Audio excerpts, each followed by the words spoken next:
Hello viewers, welcome to my channel. కెరీర్లోనే అతిపెద్ద pan India మూవీగా Kanguva మీద బోలెడ్ ఆశలు పెట్టుకున్న సూర్యకి అది కోలీవుడ్ చరిత్రలోనే అతిపెద్ద డిజాస్టర్స్లో ఒకటిగా నిలవడం జీర్ణించుకోలేకపోయాడు.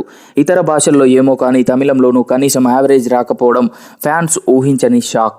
సరే, జరిగిందేదో జరిగిందని సర్ది చెప్పుకున్నారు. కానీ నిజానికి గత కొన్నేళ్లుగా సూర్య సెలెక్షన్ ఏమంతా బాలేదు. కథలు, దర్శకుల ఎంపికలో చేస్తున్న తప్పుల వల్ల మార్కెట్ చేతులా దెబ్బతింటోంది. ఎట్టకేలకు తన నుంచి అభిమానులు ఏది కోరుకుంటున్నారో దాన్నిచ్చే కాంబినేషన్ ని సూర్య ఎంచుకున్నాడు.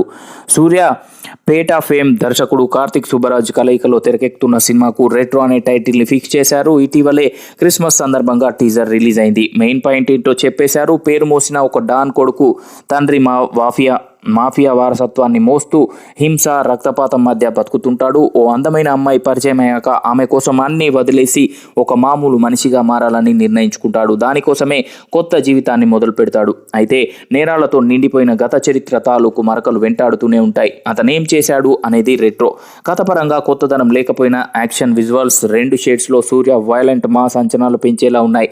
ఇంటెన్స్ టేకింగ్తో ఆకట్టుకునే కార్తిక్ సుబ్బరాజు మరోసారి మ్యాజిక్ చేసేలా కనిపిస్తున్నాడు. ముఖ్యంగా వింటేజ్ సూర్యని బయటకు తీసిన విధానం కొత్తగా ఉంది. ఇలాంటివి సూర్య గతంలో చేశాడు, కానీ రెట్రో మాత్రం అంచనాలు రేకెత్తించేలా ఉంది. సంతోష్ నారాయణన్ బ్యాక్గ్రౌండ్ స్కోర్ బాగా ఎలివేట్ అయింది.